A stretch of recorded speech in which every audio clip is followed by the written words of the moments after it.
आवश्यक आहे, कारण उद्या जर आम्ही इथून गेलो तर मग हे लोक अजून अफवा उडवतील, नाही यांना हाकलूनच दिलं, त्यांना हेच केलं किंवा तेच केलं. हे आमची जागा आहे, आम्ही बांधलेलं आहे.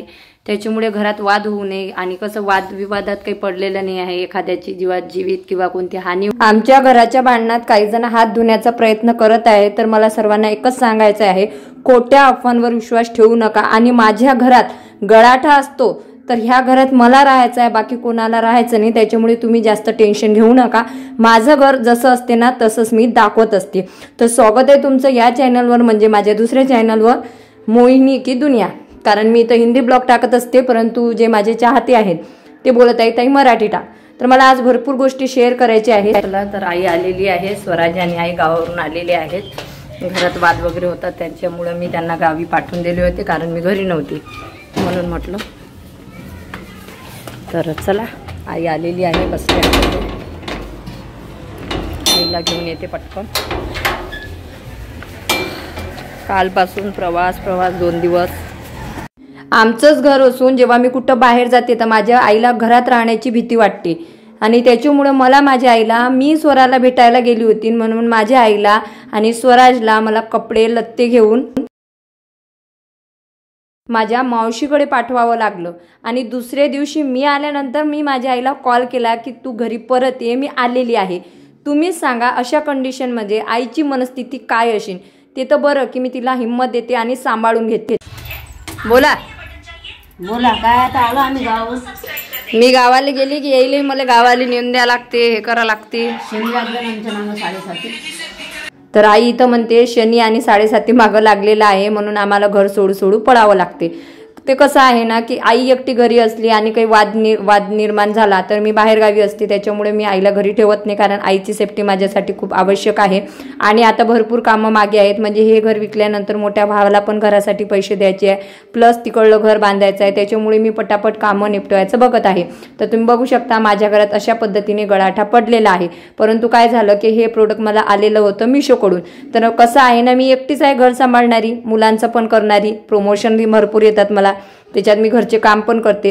आणि ज्यांच्याकडे लहान मुलं असतात ना, हे सर्वांना माहिती आहे की लहान मुलं कितीही तुम्ही त्यांना स्वच्छ ठेवा, परंतु ते गळाठे करतातच किंवा ते अस्वच्छ राहतात. ठीक आहे ना बाबा, माझा मुलगा अस्वच्छ राहू द्या, गळाठा राहू द्या, काळा दुसऱ्या डोंबळा असू द्या, कसाही असू द्या, तो मला माझा प्रिय आहे.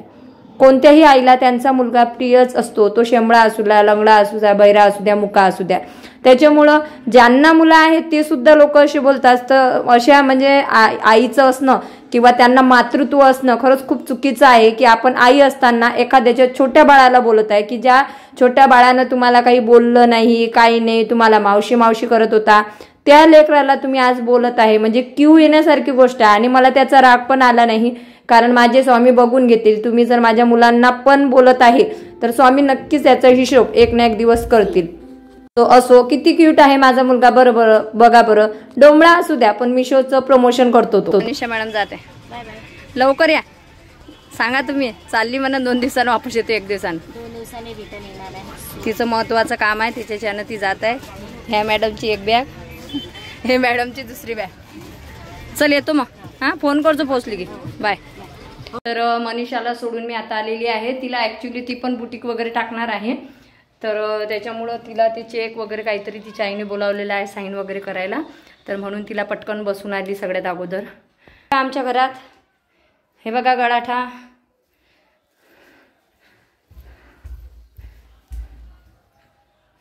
दिसलं.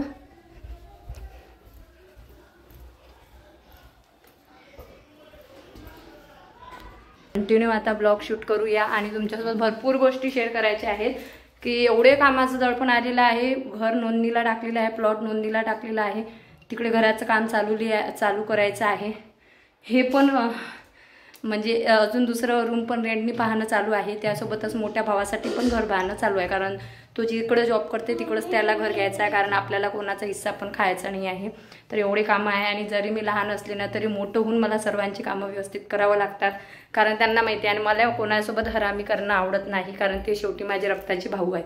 ठीक आहे, तर चला पटापट आपण कामं करून गोष्टी कंटिन्यू करूया आणि तुम्ही सुद्धा ब्लॉग कंटिन्यू करा. तर मनीषा राहणार होती, परंतु तिला पण बुटीक टाकायचं आहे आणि तिचा भाऊ म्हणजे हॉस्टेल असते ना, तर त्याची कॉन्ट्रॅक्ट वगैरे घेत असतो. तर त्याच्यामुळं इमर्जन्सीमध्ये तिला जावं लागलं. अजून ती परत 2 दिवसात येणार आहे आणि मला पण इकडं तिकडं फिरायचं काम आहे. तर ती बोलली, ताई तुम्ही पण तुमची ऑफिशियल कामं 2 दिवसात निपटून घ्या, मी पण 2 दिवसात घरून परत येते, नंतर आपण मिशोचं चांगल्या पद्धतीने प्रमोशन करू. कारण सध्या मला ना मिशोचं काम भरपूर भेटलेलं आहे, तर त्याच्याच मदतीसाठी मी मनीषाला बोलवून घेतलेलं आहे. तर माझ्या घरात गडाठा आहे किंवा स्वच्छ ठेवते की नाही हे जे मला डेलीमध्ये बघतात ना त्या लोकांना माहिती आहे. मला त्याविषयी काही बोलायचं नाही आहे. फक्त मला एकच सांगायचं आहे की तुम्ही लहान मुलांना सोडून बोला, माझ्यावर कितीही वार करा, आय एक्सेप्ट, मला ते सहन करण्याची शक्ती आहे. तर इथं मी सर्व पसारा आहे ना तो आवरून घेतलेला आहे आणि स्वराज इथं टीव्ही म्हणजे कार्टून बघत होता. आज तो उशिरा आल्यामुळे त्याच्या शाळेचं झालेलं आहे नुकसान, तर तो तर काही शाळेत गेला नाही. तर सगळ्यात अगोदर आणि कसं आहे, हे जे घर खराब झालेलं आहे, गडाठव झालेला आहे ना, तर हे तरी आपण स्वच्छ करून घेऊ शकतो. आज स्वराजने आमच्या घरातल्या पूर्ण भिंती खराब करून ठेवलेल्या आहेत, तर ते कलरिंग देऊन स्वच्छ करता येतात किंवा चांगल्या करता येतात. परंतु एक वेळा माझ्या मुलाचं बालपण गेलं किंवा त्याचं बालपण गेल्यावर तो मोठा झाल्यानंतर हे बालपण परत येणार नाही आहे. त्याच्यामुळे मुलांना त्यांच्या मनानुसार खेळू द्या, बागळू द्या, खोड्या करू द्या, त्यांना जसं वाटते तसं राहू द्या. बरोबर ना? माझं असं मत आहे. कारण आज जर आपण मुलांना वेळ दिला नाही ना, तर मोठे झाल्यावर ते सुद्धा आपल्याला वेळ देत नाही. त्याच्यामुळे सगळ्यात अगोदर तुमच्या अगोदर ना मुलांचा विचार करा. जर तुम्ही मुलांची जबाबदारी घेत आहे ना, तर मुलांचा विचार सगळ्यात अगोदर करा. तुमच्या आवडी निवडी याला महत्त्व देऊ नका, सगळ्यात अगोदर मुलांना महत्त्व द्या. बरोबर? तर आता इथं घर वगैरे म्हणजे सगळ्यात अगोदर पसारा आवरून घेतला पूर्ण आणि पसारा आवरल्यानंतर सर्व घर क्लीन करत होती. तर आई पण आली, कारण आई पण गावावरून आली होती. आईच्या पण जीवाला घोर लागलेला आहे, कधी काय होईल सांगता येत नाही. त्याच्यात कामं करायला मी एकटीच झालेली आहे. घरचं बघा, बाहेरचं बघा, त्या मुलीचं बघा, स्वराजचं बघा, त्याच्यानंतर ते एवढे काम आहे. मला लोक म्हणतात की ताई तू मॅनेज कशी करते. तुम्हाला अक्षरशः सांगते, कधी कधी माझ्या पोटात जेवण नसतं, कधी मला चहा वेळेवर भेटत नाही. हा माझी वेळेवर करते, पण माझं पिणं होत नाही. एवढं माझं नशीब खराब आहे, माहिती आहे का. तर आणि राहिला नवऱ्याचा प्रश्न, तर मला अजिबात माझ्या नवऱ्याकडून अपेक्षा नाही आहे. कारण मला माझ्या स्वतःवर एवढा विश्वास आहे की माझ्या मनगटात बळ आहे की मी कोणत्याही पुरुषाची मदत न घेता माझ्या 2 मुलांना आणि माझ्या आईला मी रॉयल लाईफ देऊ शकते. कारण मी आधीपासून कष्ट करण्याची तयारी ठेवलेली आहे. त्याच्यामुळं मला फरक पडत नाही माझा नवरा मला सपोर्ट करतो की सोडतो, काय करतो काय नाही. मी तर अक्षरशः त्याला आता कॉल पण नसते करत. तोच बिचारा मला सकाळचे संध्याकाळचे असे तसे मोटिवेशनलचे मेसेज पाठवत राहतो. पण मी म्हणतो, एखाद्याला मोटिवेशनलचे मेसेज पाठवण्यापेक्षा तुम्ही स्वतः ते आचरण्यात आणा, नाही तर ते स्टेटस ठेवल्याने काही फायदा नसतो. तर मनीषा आणि मी आम्ही 2 दिवस गावाला गेलो होतो. तर 2 दिवसाचे कपडे माझे होते, 2 दिवसाची मनीषा होते. मनीषा पुण्याला गेली होती, तिकडून आली होती, तर तिचे पण भरपूर कपडे होते. तिने जीन्स पॅन्ट स्वेटर वगैरे असे कपडे टाकून गेली होती, म्हणजे सोबतच नेणार होती. म्हणे ताई तुमच्या भोवती भरपूर अकात होणार. मी म्हटलं जाऊ दे, राहू दे, म्हटलं धुवून घेणार मी, तू शांततेने जा. तर तिने काही बॅग म्हणजे जे जास्तीचं सामान नव्हतं ना ते मी तिच्यासोबत परत पाठवलं.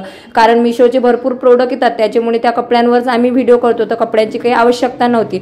म्हणून मी तिला म्हटलं जास्तीचे कपडे तू ठेवून ये. आणि तिचं खरंच त्या मुलीला मानलं पाहिजे, 2 दिवस माझ्यासोबत होती, परंतु तिने मला एक्स्ट्रा क्वेश्चन काहीच विचारलं नाही. मी तिला म्हटलं ब्लॉगिंग करू नको, तर तिने ब्लॉगिंग सुद्धा केली नाही.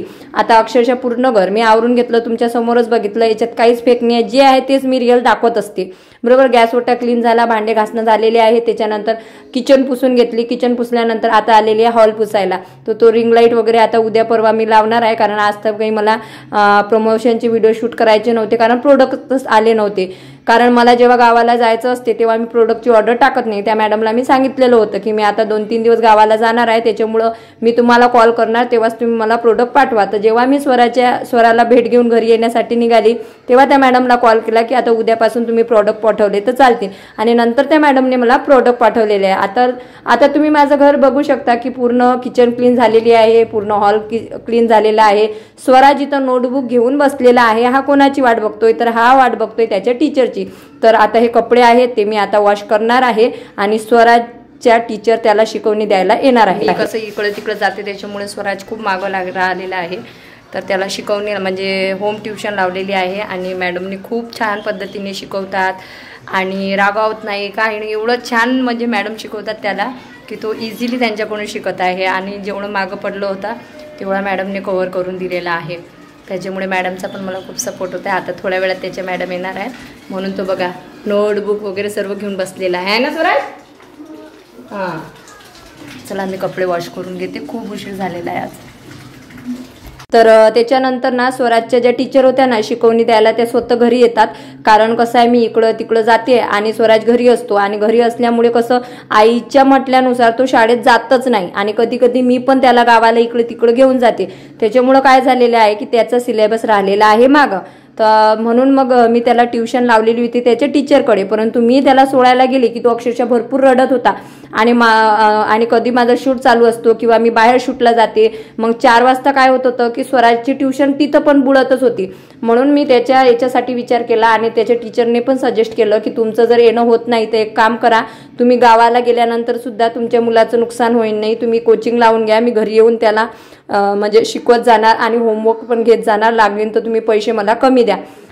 तर मी म्हटलं ठीक आहे, हे काही सजेशन वाईट नव्हतं. समजा आता मी कुठेही गावाला गेली किंवा काही गेली तर टीचर येतील आणि त्याला सिलेबस शिकून जातील, म्हणून त्याला शिकवणी घरच्या घरी लावलेली आहे. तर आता इथं जे कपडे होते ना, सर्व कपडे वगैरे मी वॉश करून घेतले, आणि भरपूर कपडे होते अक्षरशः माझे, मनीषाचे, स्वराजचे, आईचे कपडे आईने वॉश करून घेतले होते, आणि हे बाकीचे जे कपडे होते माझे स्वेटर वगैरे, तर हे कपडे मी मुद्दामून आईला म्हटलं होतं की तू वॉश करू नको, कारण जेव्हा म्हणजे मी कामात असते, मला प्रमोशनची व्हिडिओ वगैरे असतात ना, अक्षरशः आई स्वयंपाक करते, आई चहा करते, स्वराजचं खाणं पिणं वगैरे, आणि मला सुद्धा जबरदस्ती चहा घे ग, मग ते काम कर, जेवण कर ग, मग ते काम कर ग, अशी ती. कारण मी जे कष्ट करत आहे किंवा जे काम करते ना मी, तर माझ्या आईला समोरासमोर दिसते की माझी मुलगी उपाशी तापाशी राहून हे काम करते. एवढं सोपी नसते, जी दिसते ना तेवढं सोपी नसते, आणि मॅनेज सर्व करणं खूप कठीण असते. काही तुम्ही घरचंच काम करतात, बाकीचे कामं तुमचे मिस्टर हँडल करत असतील, परंतु मला सर्व एकटीला हँडल करावं लागते. आईचा मुलगा बनावं लागते, मुलांचा बाप बनावं लागते, आणि स्वतःला सुद्धा सांभाळावं लागते की नाही तू एकटीच या सर्वांची कणकर अशी बाजू आहे, तुला डगमगून चालणार नाही. तर आता बघू शकता सगळे कपडे वॉश केले, त्याच्यानंतर आंघोळ केली, स्वराजला झोपी लावला. तर कपडे वगैरे वॉश करणं झालेले आहेत, आणि स्वराजच्या मॅडम आल्या होत्या, तर त्यांनी ट्युशन घेतलेपर्यंत मी माझे कपडे वॉश केली, आंघोळ करून घेतली, जेवण केलं, आणि आता त्या मॅडम गेलेल्या आहेत, स्वराज झोपलेला आहे. आम्ही मुलांकडे पण लक्ष देतो, घराकडे पण लक्ष देतो. आज घर क्लीन करायचं होतं, भरपूर कामं होते, म्हणून आजही एकही प्रमोशनचा व्हिडिओ केला नाही, फक्त स्वराजचा व्हिडिओ केलेला आहे, बरोबर. तर चला आता व्हिडिओ एडिटिंग वगैरे करून घेते.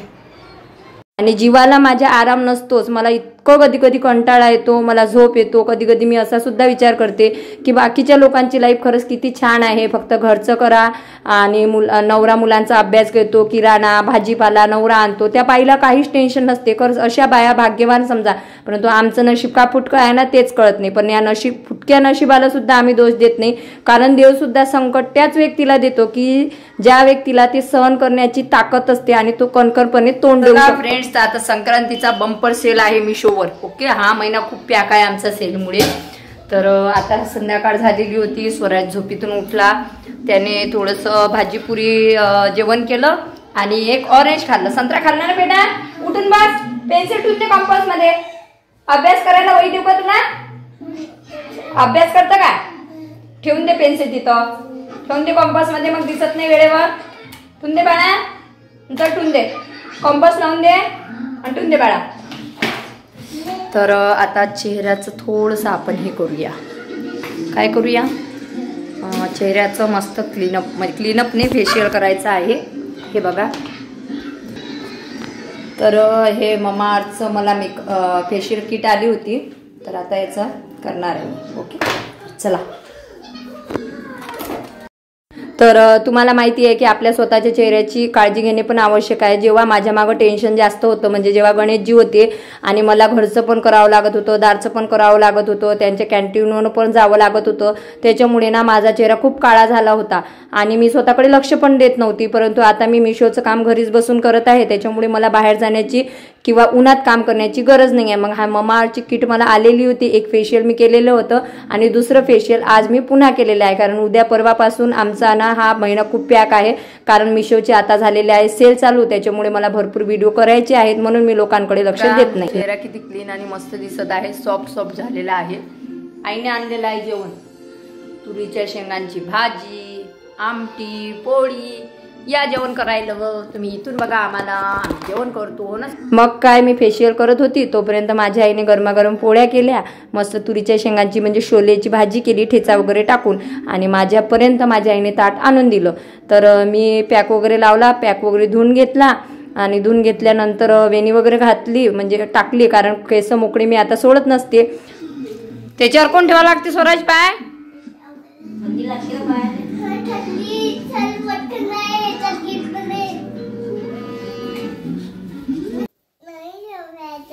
झोप्याचं नाही आहे, जा मग घराच्या बाय. बिस्किट नाही आहे आता आहे. आम्ही पण आता झोपणार आहोत.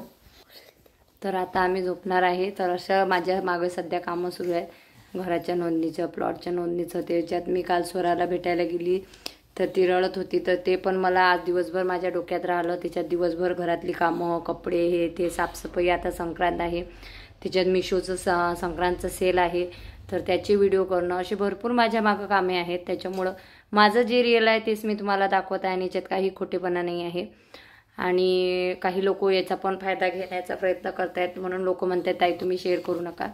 तर शेअर करणं आवश्यक आहे, कारण उद्या जर आम्ही इथून गेलो तर मग हे लोक अजून अफवा उडवतील, नाही यांना हाकलूनच दिलं, त्यांना हेच केलं किंवा तेच केलं. हे आमची जागा आहे, आम्ही बांधलेलं आहे. त्याच्यामुळे घरात वाद होऊ नये, आणि कसं वादविवादात काही पडलेलं नाही आहे, एखाद्याची जीवित किंवा कोणती हानी होऊ नये, म्हणून आम्ही वेगवेगळे होण्याचा निर्णय घेतलेला आहे. बाकी कोणतंही कारण नाही आहे, आणि कायदेशीर मार्गानेच आम्ही जात आहोत. त्याच्यामुळं कोणी तुम्हाला काहीही सांगितलं तर विश्वास ठेवू नका. माझ्या व्हिडिओच्या खाली कॉमेंट करून तुम्ही मला प्रश्न विचारू शकता. लोकांवर विश्वास ठेवू नका, आणि त्यांचं त्यांच्या चॅनलवर ठेवा आणि माझं माझ्या चॅनलवर ठेवा. आणि त्या लोकांचं कोणाचंही माझ्या चॅनलवर अजिबात नाव घेऊ नका, कारण मी कायदेशीर मार्गाने त्या व्यक्तींच्या बाबतीत समोरे जात आहे, आणि म्हणून मी त्या लोकांना उत्तर देत नाही आहे. परंतु आज ना उद्या मला न्याय मिळणारच आहे. ओके, तर चला बाय बाय सर्वांना. श्री स्वामी समर्थ. भेटूया उद्याच्या ब्लॉगमध्ये. तोपर्यंत स्वस्त राहा, मस्त राहा आणि माझी व्हिडिओ बघत राहा. अजून लाईक कमेंट शेअर सबस्क्राईब त्याच्यावर बटन दाब, तो चॅनलवर बटन दाबा, तो नाही. मग बाय बाय. Bye bye. चिंगो.